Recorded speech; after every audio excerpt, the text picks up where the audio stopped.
So I thought I would take an opportunity to make a little video about what the hell is wrong with me. So some of you may know that I have had back problems and I had surgery and so on and so forth, but some of you may not. So I'm going to try to make it short, but man, it's just a long and windy tale. So I apologize in advance for the rambliness of this. I tried to make a script. We'll see if I stick to it. So first and foremost, I spent my entire adulthood obese. Like, I was heavy. I was, I think at my highest weight, probably 103 kilos, which is like 230 pounds roughly. And I was between 200 and 230 for most of my adulthood, probably from a few years after my daughter was born in 2001 to 2020, I was quite heavy. So I just was carrying around a lot of extra weight. I wasn't really athletic in school. I danced, I was on the flag corps, but I wasn't active. I wasn't seeking out like physical activity to go and like run a mile or something. I was pretty proud of the fact that I was able to pass my mile test in high school by walking it in 9 seconds under the time limit.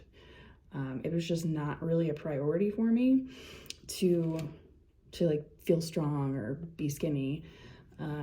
And after I gained the weight in adulthood, I was just like, nah, this is who I am. I'm not gonna, try to make any changes because it's more comfortable to stay where I'm at than to really do the hard work to get better and feel better and lose weight. So I spent most of my adulthood really heavy.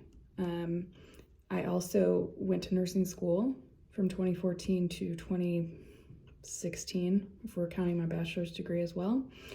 And I worked as a nurse in California for about 3 years on a nursing floor. Prior to that, I was a blood services nurse with Red Cross. The time that I spent working as a nurse, especially on the floor, every single day I had back pain. I had back pain that was at best a 4 out of 10 all the time, all day, every day. Sometimes it was worse than that, but it was never any better. It was just, I just hurt all the time. And I was just like, well, that's just a consequence of being a nurse, I guess, because as much as they tell you about body mechanics and using your equipment and getting help and so on and so forth, that's not reality. And I don't think that they're telling lies in bad faith, but it's just like, it's not realistic when somebody is becoming violent or when they're determined to get to a bathroom and they absolutely don't have any idea that they cannot walk. To try to prevent a fall is more important than my back. So I spent a lot of time ruining myself because I was trying to make sure that my patients were safe and my coworkers were safe, and I put all of that ahead of my own safety. And they tell us not to, but it's just like you just don't feel like you can. Especially as a new nurse, you just don't want to be the one that's like, no, I'm gonna hold up the whole process here so we can get the lift and take the time to mechanically move it up and down. It was just like, no, we're just gonna pull this person with the draw sheet and hold them there. And holding a over 300-pound person, which many patients are, against their will because they're confused and they don't know that they need help. They just see a bunch of people trying to touch them. So I get it, but they are very resistant to assistance. And that caused a lot of back pain and problems that were continued to exacerbate. So I had being overweight and working a very physically demanding job and a mentally exhausting job on top of that. So we got the opportunity to move to Norway in 2020. By this time, I had been working as a nurse for 3 years. COVID, it was in the first wave of terribleness, and people were just dying, and we didn't know why. And there was no vaccine yet, and it fucking sucked because there were people that were really great and really supportive, like, yes, we love our nurses, But there were also enough people in at least the United States that didn't believe it was happening and thought it was a huge hoax. And in the hospital that I worked in, we didn't have enough equipment. It was all of a sudden like, oh, we don't actually need to wear an N95 mask because we don't have enough. It wasn't because of any actual science. It was just like, oh, well, we ran out, so now it's safe. Now we're deciding it's safe. And it was bullshit. So I was done with it, and we got the opportunity to come here, and I just felt better. Having lifted off from San Francisco, just in the sky, I was immediately like, okay, things are going to change. I can feel it. So I get here. The first week we're here, we're in quarantine. I'm in a corporate apartment with my family, my daughter and my husband. I'm like, I'm going to get fit. I'm going to change my life. I've got a new opportunity. Nobody knows me here. Everything's new. We're going to start over. So I was like, I'm going to get fit. I couldn't leave the apartment, so I was trying to do like home workouts, and I did a total of 10 squats, but the last 4 or 5 I should not have done because something popped in my back. I felt it, and I was like, just push through. You're okay. But I wasn't okay. I was broken. I had done something. I'd slipped that disc. I'd finally gone over the edge of where I had back problems to now I have a back, like an injury. Like this was serious. And I knew it was bad, but I was like, it was a stressful time, and I got to stay the course and try to just make it through. So we're in quarantine for another week. We finally get our own apartment. I get a doctor assigned to me through the health system, and I go to see him immediately. Like, I make an appointment right away. Something's wrong with my back. I just got here. I'm really sorry, but my back's broken. Something's messed up. And there was a language barrier. He was a bit of an older man, so he wasn't as comfortable as many of the Norwegian health people seem to have been with me with speaking English. So that was immediately frustrating, but we got through it. He eventually referred me to a neurologist because the pain that I was having from that injury wasn't necessarily my back anymore. It was like I couldn't feel that my back hurt. After years of it hurting, I couldn't feel my back hurt.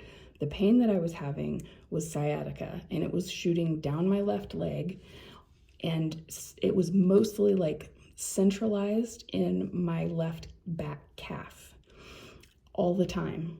And it was at best a 7 out of 10 with the strongest medicine that they would give me, which was pare. It's like hydrocodone, but a little bit weaker, like codeine. So that's the best that they could give me, because they were, they're very like, one at a time, we don't want to give too many drugs, which I appreciate, but I was in a lot of pain, and I was getting to a 7 with that medicine. I was also during this time rapidly losing weight. I was doing everything. Even though I was in that extreme pain, I spent so much time just like making myself go places. I went to the grocery store every single day, which is part of being European. But it was like, if I at least walk to the store, that's something. Like, I have to keep moving. I began eating way less than I had been used to eating. I started tracking my calories. I was doing everything I could, and even things nobody was telling me, like, you need to lose weight, you need to exercise, you need to do these things. They were just like, well, do your best. So I did, and I took my own initiative to continue to try to like lighten the load of myself and keep moving, even though it hurt. It hurt all the time, and it never let up. And I got an MRI, and that was in October or November of 2020. And that showed I had a prolapse disc at L5-S1, so the very low back. So my disc was pressing on a nerve, and that was causing the pain. So they're like, okay, great, we'll refer you to surgery. I had the surgery in February of 2021, and I was fixed.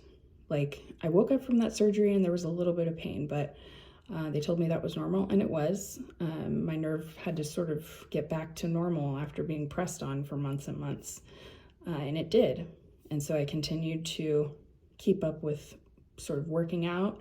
We climbed a mountain every weekend. It was awesome. I was in the best shape of my life. I felt so good. I didn't feel okay. I felt great.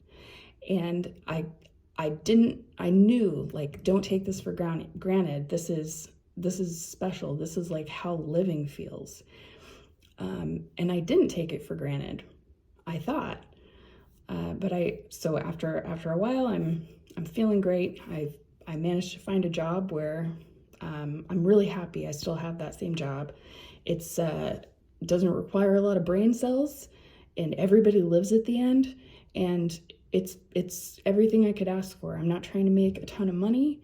I go in and I bake my goods and I sell people their snacks and I converse with tourists and occasionally in Norwegian if I can get through it. But it's a simple job, and I really love it. It's not nursing. No one's ever yelled at me at my job. Nobody's ever thrown hands at me. I've never had to wipe anybody's ass at this job. Like, it's pretty great. So I was pretty happy. Things were going very well. And then I think maybe 2022, at the end of 2022, I started to feel like, man, my back's kind of achy today. That's weird. Maybe tomorrow I'll not go to the gym. Maybe I'll give it a break. Maybe I went too hard.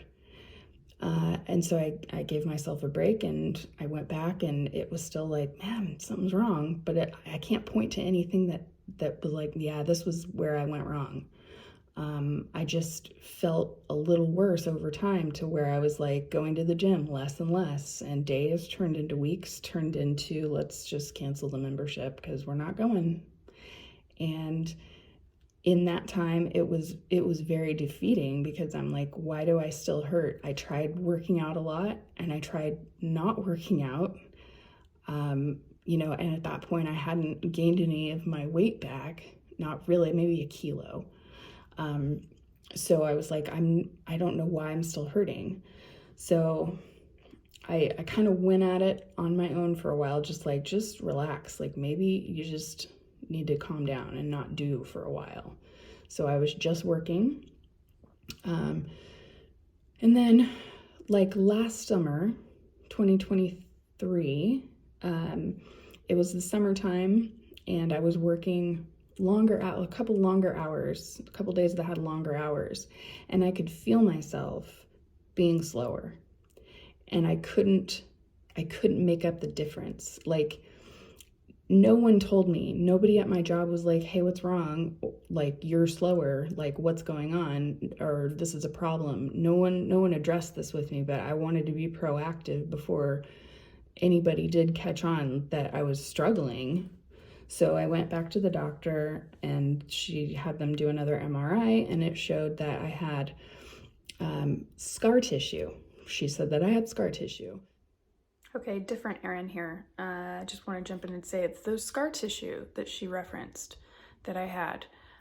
Turns out it's actually called modic changes, and it's a separate diagnosis. It's not just scar tissue. And I'll link a video in the description if I can't figure out how to put it here. It'll be in the description. It gives a really good explanation of modic changes and exactly what that is. And I'm pretty sure that's what I have, and I'm pretty sure that is a 100% the problem that I'm suffering from.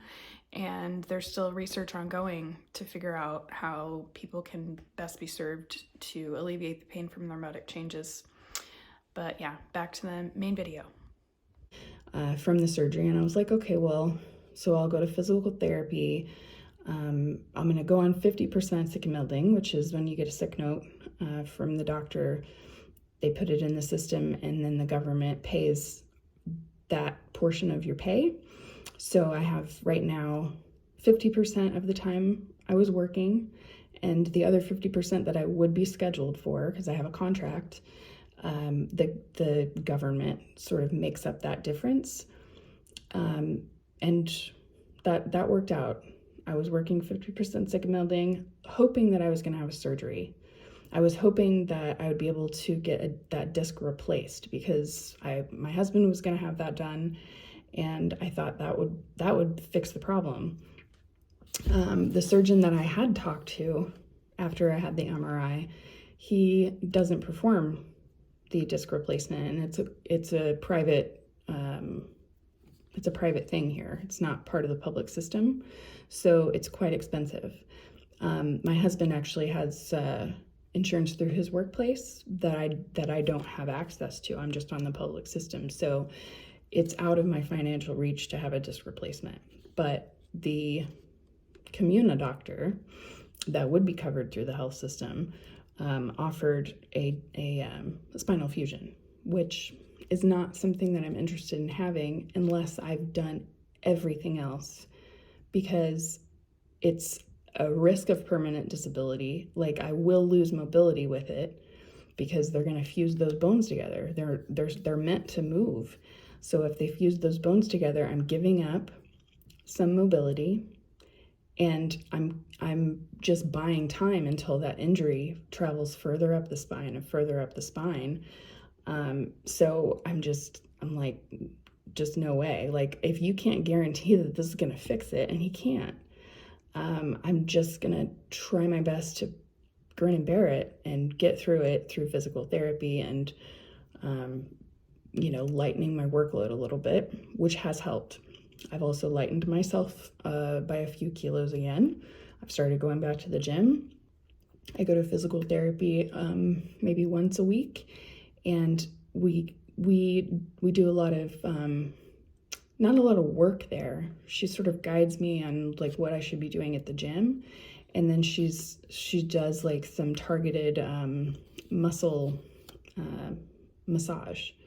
So that's been really great and helpful, because I've had a couple of knots that she's managed to get out, that I'm able to focus better in the gym because I'm not worried about the knot that I've got in my back. That's not really the problem.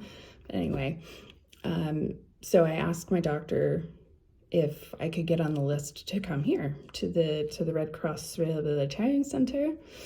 And she was like, yeah, I think, that we're at that place now. You should go. So she put me on the list, and then I got a date to go in March, and here we are. So that's the story of my shitty back.